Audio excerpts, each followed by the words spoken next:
Okay, if you sell a product that come in various sizes, the best way to handle this in Spire would be to of course, put all the inventory items in that you sell for. So each of the, in this my case, size 8, 9, 10, and 11, 12 shoes.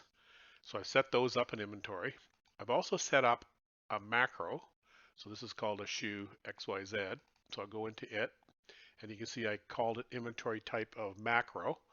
And then under macro substitutions, I put in each of the sizes, 8, 9, 10, 11, 12, and put a quantity of 0 on them.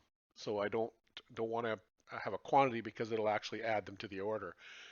So then I have to make sure that I put a tick mark on show options dialog and orders. Otherwise, if you don't do that, it'll put all the items on the order at once. So I'll just save and close that. I'll go to my sales now, and I'll add a sales order. And I'll put that macro that I created on here. And then it pops up each of the available sizes that I've got.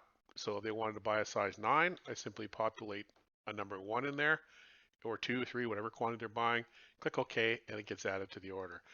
You could, if they did want to buy various sizes, so if I put in that part number again, the macro part number, I could actually sell more than one of them, each of them too. So I put those 4 I chose to sell there, and it puts all 4 of them on the order at once. So a very easy way to maintain an inventory on all the sizes, but easily pick the correct size based on a master part number.